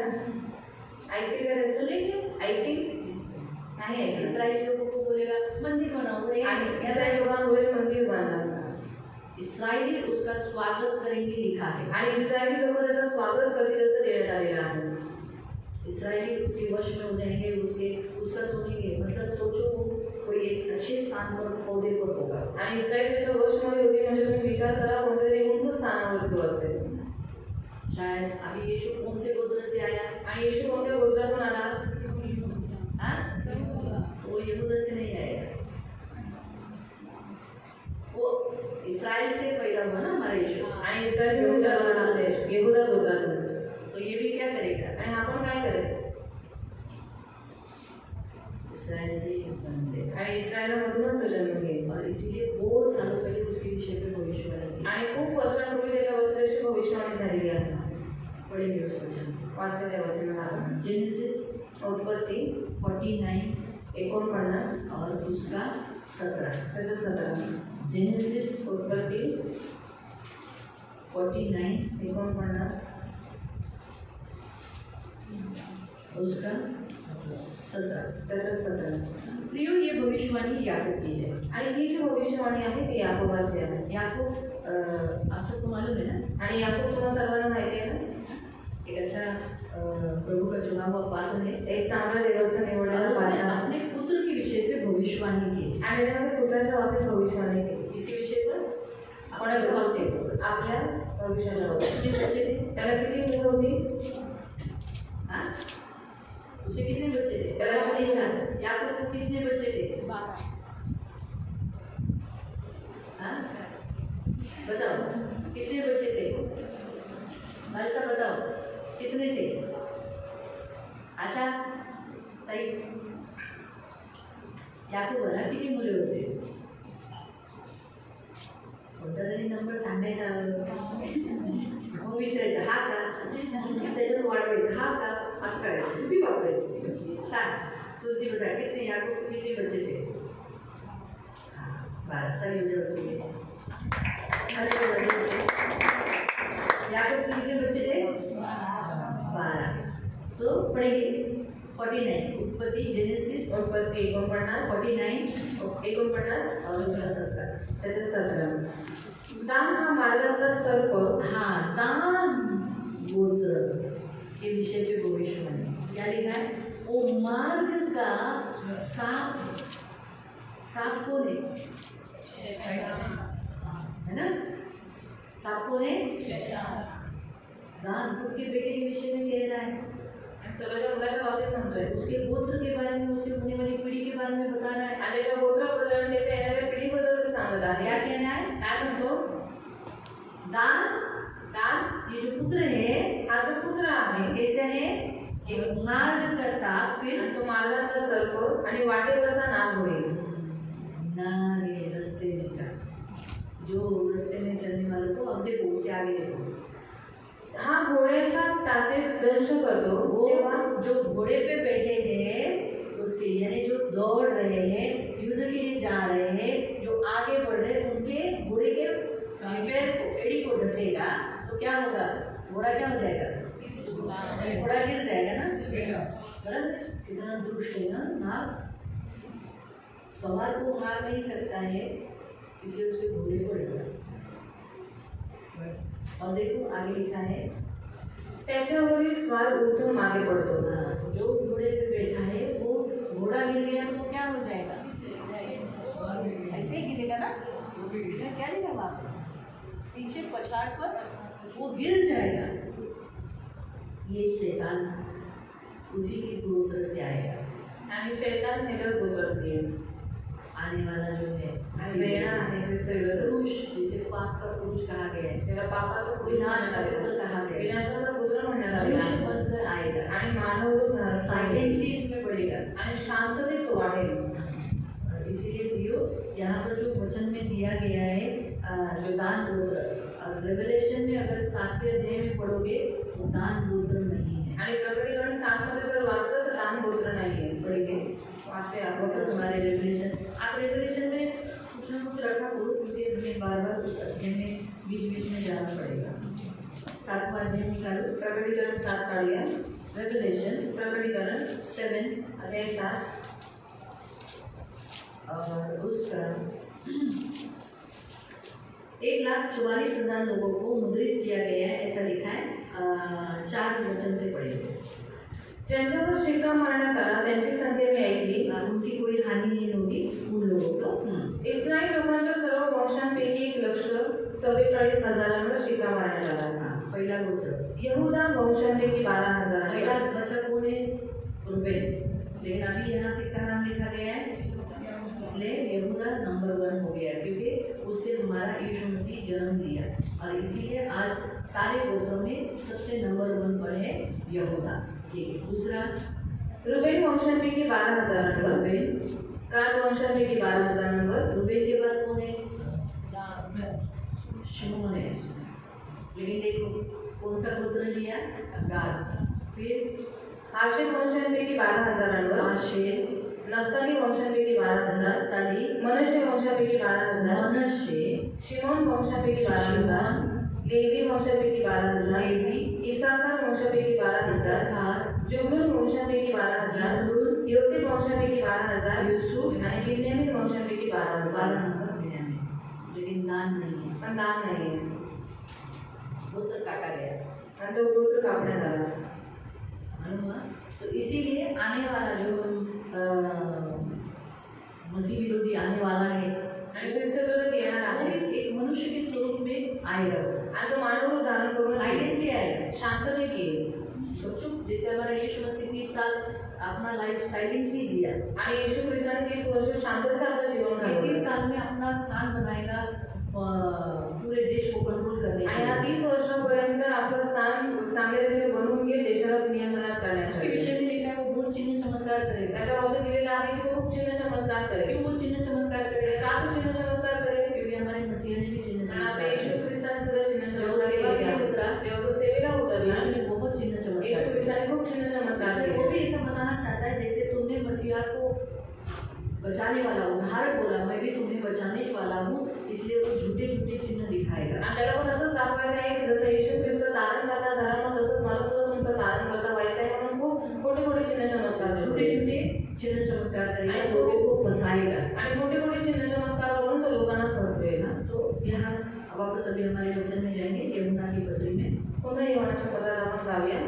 पहले यूहन्ना की पत्री पहिला योहानाचं पत्र अध्याय 2 अध्याय 2 और उसका हम पढ़ रहे हैं 18 से। त्याचा अर्थ आपण वाचतो।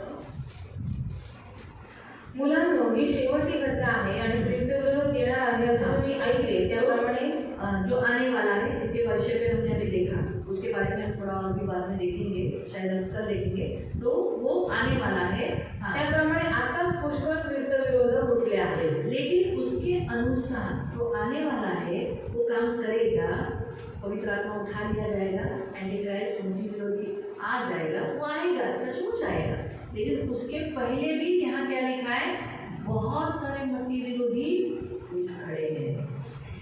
या कौन खड़े हैं? इंसान, आणि कोण उभे आहेत? माणसं। जो इंसान मसीह का विरोध करते हैं, आणि जी लोक ख्रिस्ताचा विरोध करतात, मसीह के वचन का विरोध करते हैं, देवाच्या वचनाचा विरोध करतात, मसीह की आज्ञाओं का विरोध करते हैं, देवाच्या आज्ञेचा विरोध करतात, प्रार्थनाओं का विरोध करते हैं, प्रार्थनेचा विरोध करतात, उपवास के लिए विरोध करते हैं, उपवासासाठी विरोध करतात, दान दशांश के लिए विरोध करते दान हैं, दशांशासाठी विरोध सेवा करतात, के लिए विरोध करते हैं, सेवेसाठी विरोध करतात वचन में मिक्स करते हैं, आणि वचनामध्ये भेसळ करतात, दोष लगाते हैं। दोष लावतात। ये सारे लोगों के अंदर मसीह विरोधी स्पिरिट है त्या सगळ्यांमध्ये ख्रिस्त विरोध आत्मा आहे और उनके द्वारा वो काम कर रहा है। आणि त्यांच्याद्वारे तो काम करतो। अभी अन्य जाति लोगों में जो लोग मसीह को पसंद नहीं करते, आणि अन्य जाती लोकांमध्ये जी लोक ख्रिस्ताला पसंद नाही करत जैसे शास्त्री और फरीसी और शाऊल, आणि वो तसे सोचते थे कि हमारा यहोवा के विरुद्ध का ये पंथ है, आणि शास्त्री फरीसी आणि शाऊल हा अशी लोक असा विचार करायचे की आपल्या विरोधाचा पंथ आहे। वैसे ही प्रियो आज इस संसार के लोग ऐसे सोचते हैं कि हमारे धर्म के अगेंस्ट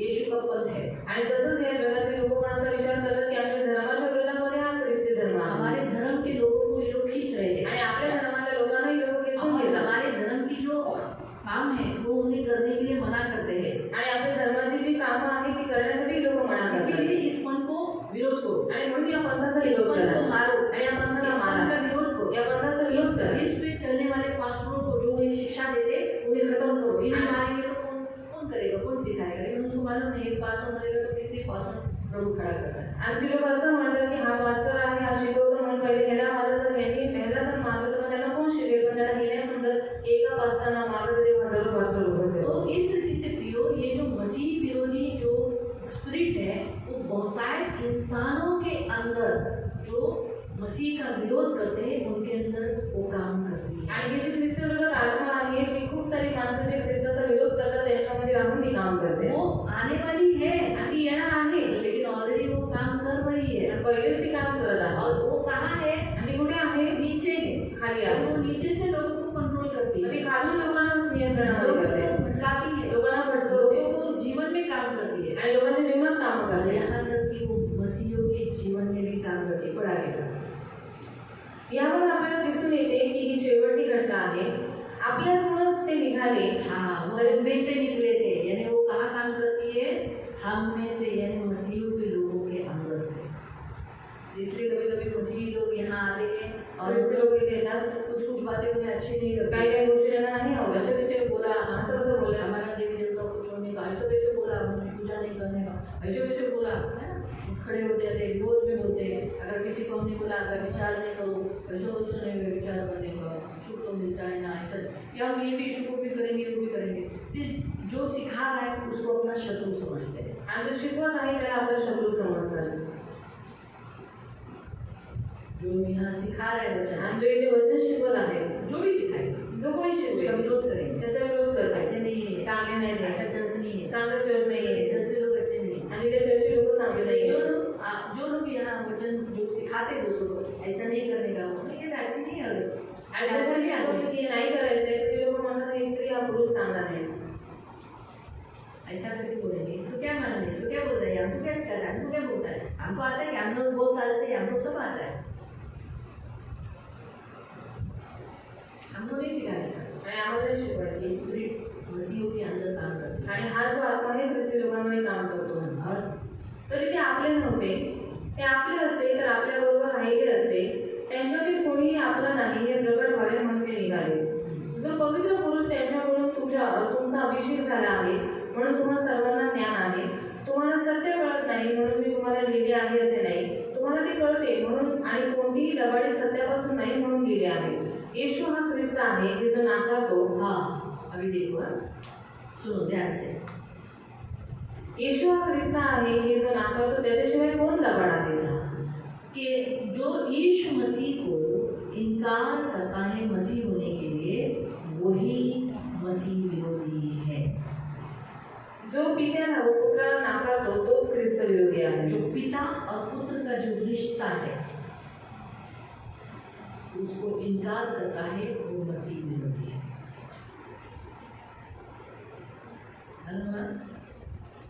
जो लोग जो व्यक्ति जे लोक जे व्यक्ती चर्च में हो, चर्चमध्ये असो, बाहर हो, किंवा बाहेर असो, कोई दूसरे समाज का किंवा कोणत्या दुसऱ्या समाजाचा असो, यीशु को मसीहा नहीं स्वीकार करता है वो मसीह विरोधी है। आणि येशू ख्रिस्ताला ख्रिस्त म्हणून जो कोणी स्वीकार करत नाही तो ख्रिस्त विरोधक आहे। दुसरं पिता और पुत्र का रिश्ता, पिता आणि पुत्राचं नातं। लोग क्या बोलते हैं, लोक काय म्हणतात, अरे परमेश्वर कोई परमेश्वर को पुत्र हो सकता है क्या? आणि देवाला तरी पुत्र होऊ शकतो का?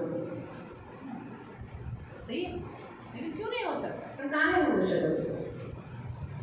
बिना स्त्री के परमेश्वर पुत्र क्यों नहीं? जब बिना किसी चीज के वो सृष्टि बना सकता है, मनुष्य को बना सकता है, तो क्या अपने के पुत्र नहीं बना सकता? आणि बिना कोणाच्या सहाय्याने तो सृष्टीची निर्मिती करू शकतो, मानवाला बनवू शकतो, मग स्वतःसाठी तो इसलिए कुठल्या बाइबल बनवू में शकत लिखा नाही। है यीशु मसीह को पहिलोटा, आणि म्हणून बायबलमध्ये येशू ख्रिस्ताला प्रथम बसले असं म्हणण्यात कुछ भी आलेलं आहे। नहीं था तब वो था, आणि काहीच नव्हतं त्यावेळेस तो होता, उसके साथ था। त्याच्या सोबत होता।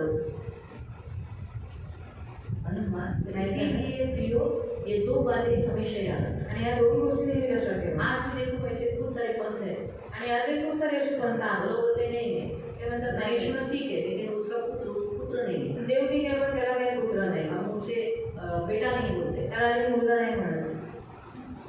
तो याद रखो ये दो बात, ये एक प्रमुख बात है।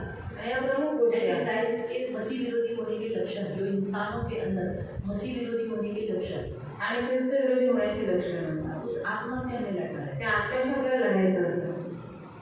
शाऊल को मालूम पड़ा मेरे अंदर मसीह विरोधी आत्मा है, शाऊलला नाही पडलं माझा ख्रिस्त विरोधी आत्मा आहे, जो यीशु के पीछे चलने नहीं दे रहा है, जो येशूच्या मागे चालू देत जैसे नाही। 3 दिन का फास्टिंग, म्हणून 3 दिवसाचे उपवास त्याने केले, कुछ खाया नहीं, कुछ पिया नहीं, त्याने काही खाल्लं नाही, काही प्यायला नाही, विरोध किया, निकल मेरे अंदर से, अपने आप को तैयार किया कि प्रभु के पीछे चलने के लिए। आणि त्याने विरोध केला आणि दुसरी गोष्ट म्हणजे त्याने स्वतःला तयार केलं ख्रिस्ताच्या सेवेसाठी। और एक वचन पढ़ लेंगे, अजून एक वचन वाचले, हम पढ़ेंगे दूसरा यमुना की पत्री, दुसरं यहोवाचं पत्र, अध्याय उसमें एक ही अध्याय है अध्याय 1 और उसका 7वां वचन, त्याचं 7वं वचन। सेकंड जॉन, दुसरा यहोवा,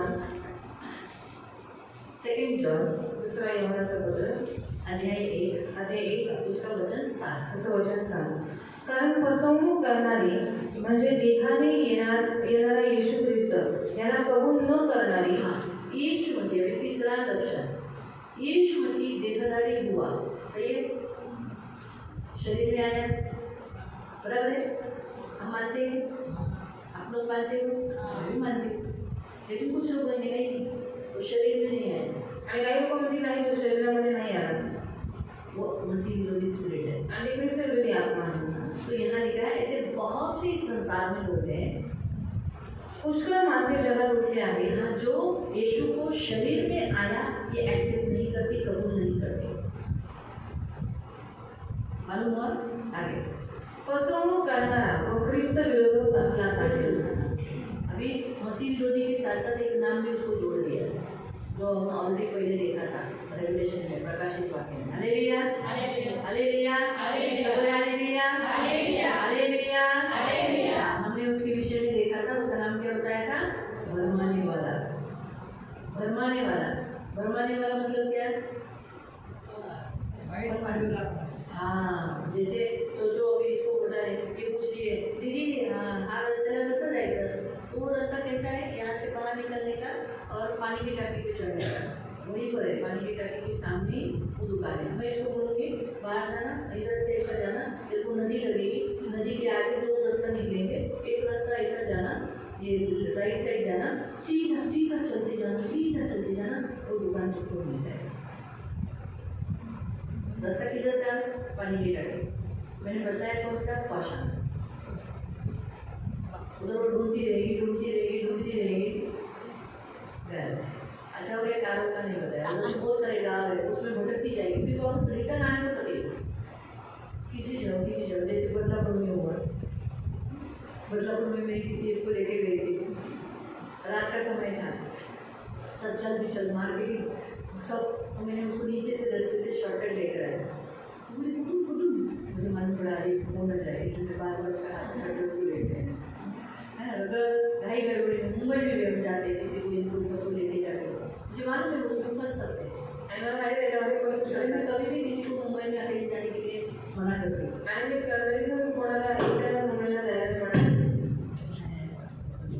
हाँ, अकेला जाने के लिए क्यों मना करती हूँ? क्योंकि अभी इतने कन्फ्यूजिंग रास्ते हो चुके हैं आणि एवढे गोंधळणारे रस्ते झालेले आहेत, इंसान भटक सकता है। माणसं सामने त्याच्यामध्ये एक होना जिसको पहचान रास्ता मालूम है वो ठीक है, आणि कोणाला ज्याला रस्ता माहिती आहे तो सोबत असणं गरजेचं आहे। इसलिए मैं किसको भी लेके जाती हूँ उसका हाथ पकड़ के चलती। आणि कोणालाही घेऊन जाते त्याचा हात पकडून घेऊन जाते। क्यों?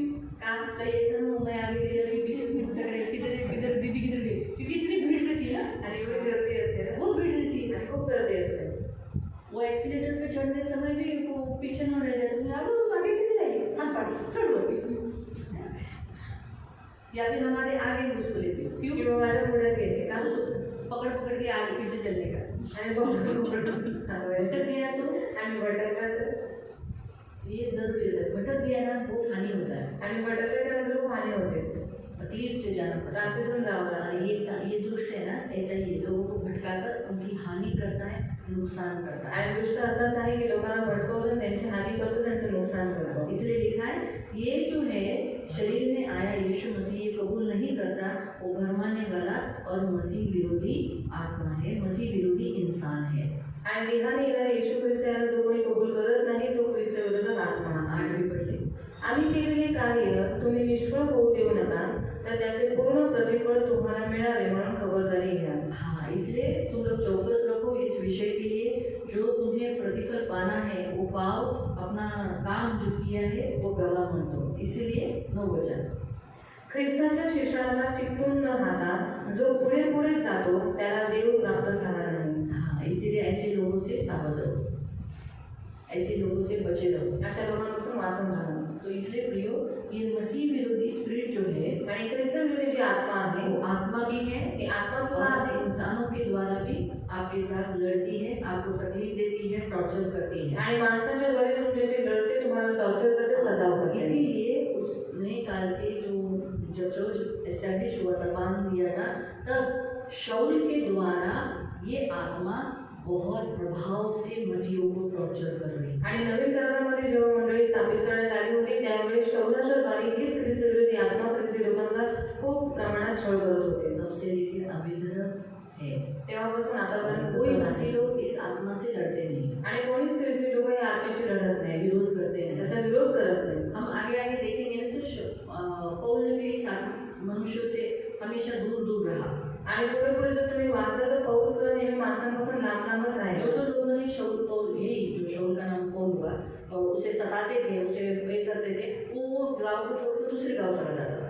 आणि जी लोक कोणी त्याला सतवायचे, त्याचा छळ करायचे, तो काय करायचा, ते गाव सोडून तो दुसऱ्या गावात जायचा. लेकिन जिस समय उसने उसका सामना किया, पण ज्या वेळेस त्याने त्याचा सामना रोका. केला, त्याला अडवलं, रोका. त्याला रोखलं, उसके बाद वो लोग उसके पास सताने के लिए नहीं आए. आणि नंतर ती लोक त्याला सतायला त्याच्या जवळ नाही इसलिए आले. हम सबको भी यही बुद्धि टैकलिंग, इस बुद्धि से और इसी मार्ग का उपयोग करना है. आणि म्हणून आपल्याला ह्याच्या बुद्धीचा आणि ह्याच मार्गाचा उपयोग करायचा आहे.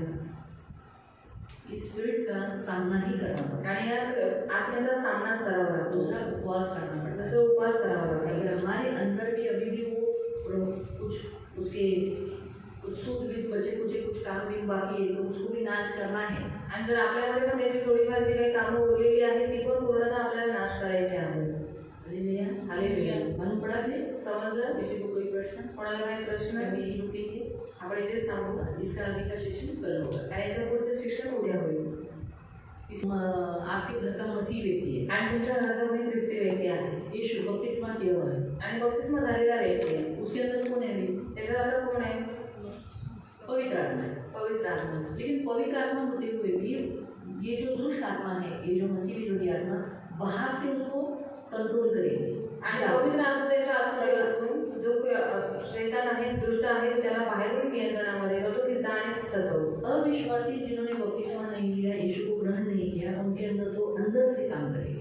आणि जे अविश्वासी आहे, ज्यांनी बपतिस्मा नाही घेतला, येशूला नाही जाणलं, त्यांच्या आत राहून तो काम करतो. अंदर लेकर आत राहून. क्योंकि उनके अंदर पवित्र आत्मा नहीं है. आणि त्याच्यात पवित्र आत्मा नाही. लेकिन मसीह के द्वारा जिन्होंने ख्रिस्ती बपतिस्मा लोकांच्या ग्रहण किया है, बपतिस्मा घेतलेला, पवित्र आत्मा को स्वीकार पवित्र आत्म्याने स्वीकार केलेला आहे, बाहर से वो आत्मा कंट्रोल करती है. त्यांना बाहेरून ती आत्मा नियंत्रणामध्ये मैं करतो. उदाहरण आपको बताता हूँ. उदाहरण तुम्हाला सांगते. जो बुद्ध सिद्धि विद्या करते हैं, आणि भूत विद्याची लोक करतात, सीधे से बदन में आते हैं, बगरगिरी करते हैं, वगैरे करतात. और जो सचमुच शैतानी शक्ति विद्या प्राप्त की है, नकली बहुत सारे वो नहीं, जिन्होंने सचमुच उस विद्या को प्राप्त किया है, वो अपनी जगह पर बैठकर क्या करते हैं, उस आत्मा को, उस मनुष्य को कंट्रोल करते हैं. आणि ज्यांनी खरोखर शैतानी विद्या प्राप्त केलेली आहे ते लोक काय करतात, आपल्या त्याच जागेवरती बसून जे दुसरीकडचे जे माणसं आहेत त्यांना नियंत्रणामध्ये करतात, चलाते हैं, त्यांना चालवतात, उनके ऊपर अटैक करते हैं. त्याच्यावर हमला करतात. ये ऐसी पूरी दुष्ट शक्ति है. आणि अशी वाईट शक्ती आहे. जैसे हिप्नोटिज्म. आणि वशीकरण. हिप्नोटिज्म का कैसा है? त्याचं कसं आहे, वो बाहर से उस आदमी को बोलेगा, बाहेरून त्या माणसाला म्हणते चल चाल, चल. मग तो आँख चाल. नहीं देता. आणि डोळे त्याचे उघडीच असतात.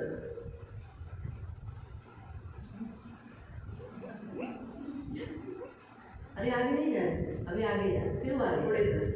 नहीं तो वो तब तक चलता ही रहेगा, जब तक वो बोलेगा नहीं तो वैसे ही चलता ही रहेगा. आणि जोपर्यंत तो बोलत नाही तोपर्यंत तसं वैसे चालवायचं. ही बहुत सारे मसीहों को ये स्पिरिट बाहर से कंट्रोल करके उन्हें चलाती है. आणि खूप साऱ्या ख्रिस्ती लोकांना ही आत्मा बाहेरून नियंत्रणामध्ये करून त्यांना वो चालवतात. भी किन लोगों को? ते पण कोणत्या लोकांना? हाँ?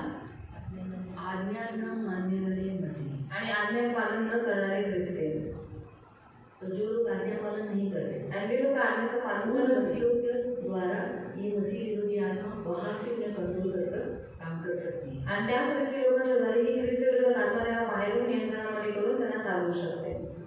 तो इसलिए बहुत सारे मसीह लोग होते हैं, आपस में झगड़ा करते हैं, आणि खूप सारे ख्रिस्ती लोक आपापसात भांडणं करतात, जलन करते हैं, जळण दोष करतात, लगाते हैं, दोष लावतात. बाहर से उनको कंट्रोल करते हैं. म्हणजे आम्ही बाहेरून त्यांना कंट्रोलमध्ये करतो. हमको नहीं दिया, आम्हाला नाही दिलं हमारा काम हमको नहीं दिया, आणि आमचं काम आम्हाला इसलिए नाही वो दिलं. बाहर से उसको अंदर जलन उत्पन्न करा. आणि बाहेरून त्यांच्यामध्ये ती जळण उत्पन्न इसलिए करते. एक मसीह दूसरे मसीह पे जल नहीं सकता. आणि म्हणून एक ख्रिस्ती दुसऱ्या ख्रिस्तीवर कधीच जळण करू शकत जब एक नाही. मसीह दूसरे मसीह से जलता है, आणि एक ख्रिस्ती दुसऱ्या ख्रिस्तीवरती जळण करतो.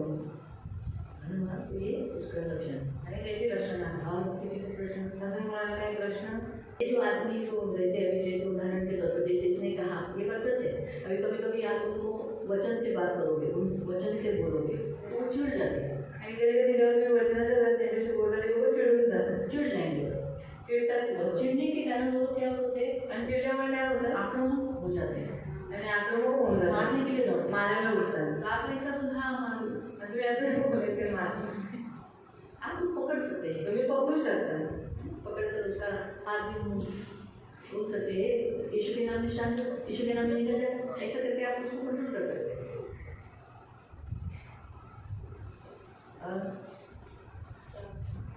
का रूप लेकर आएगा. वो आने वो पवित्र आत्मा उठा लिए जाने के बाद आएगा, वो एक बहुत अच्छा बात है। तो हम चले जाएंगे उसके पहले, लेकिन वो बहुत सताएगा, बहुत धोखा देगा, क्या तकलीफ का काल है वो, बहुत तकलीफ। और उस काल में जो मसीह हो गए उनकी तो हालत बहुत खराब, अगर आज आप देखो, आज ये मसीह विरोधी आत्मा आपके साथ ऐसा व्यवहार कर रही है, मेरे साथ कर रही है, सोचो उस समय तो क्या उसका ही राज रहेगा, उस कोई कार्य करेगा, 7 साल कटेगा ना, 7 साल क्या करेगा बताओ। सोचने वाली बात है ना, कितना सताएगा वो, टॉर्चर करेगा, ये सोचने वाली बात है। इसलिए आपका बचाव है, इसलिए मदत मागू शकतो, स्वर्गदूत आपल्याला वाचवतात, आपल्याला छळ होत असताना किंवा कोणी मारायला येत असताना आपण स्वर्गदूत आपल्याला वाचवतात, आपल्याकडे मदतगार आहे, पवित्र आत्मा आहे, स्वर्गदूत आहे, येशू आहे। तर त्या टायमाला म्हणून तर येशू म्हणाला ना की त्या टायमाच्या ख्रिस्ती लोकांचा किती छळ, किती त्रास आहे त्यांना, म्हणून खास त्यांना सांगितलं पळून जाऊ, सापडला तर गेलं। और कोई प्रश्न किसी को, हम बाद में देखेंगे, हम आपको बंद करेंगे प्रार्थना। पवित्र पवित्र करुणामय प्रेमी पिता प्रभु यीशु के नाम से प्रभु हम आपके सामने थे, मेरे महान पवित्र सेनाधीश पिता, आप महान हो, दयालु हो, कृपालु हो, क्षमालु हो, और प्रभु आप चाहते हो कि हम मसीह लोग एक योद्धा की नाई हो, और तुम हमें इस उपवास में बल देगा, हमें ताकत देगा, इस आत्मा से विरोधी लड़ने के लिए प्रभु तुम हमें मदद करेगा। धन्यवाद देते पिता, मेरे राजा, मेरे महान पवित्र सेनाधीश पिता, इसलिए मेरे महान सेनाधीश परमेश्वर पिता, इस आत्मा के विरुद्ध में हमें खड़े रहने के लिए मदद करना करो, इस आत्मा से हमेशा हमें बचाए रखना, अनुग्रह करना, आपके पंख हमें सुरक्षित रखना, दया रखना, आए तेरे सभी बच्चों को आशीषित करना, अनुग्रह करना और शांति देना। सारा आदर, सारी महिमा, सारी प्रशंसा, सारा गौरव में आपको दें, यीशु मसीह के मीठे पवित्र सामर्थ्य नाम से प्रार्थना करते हैं, आमीन।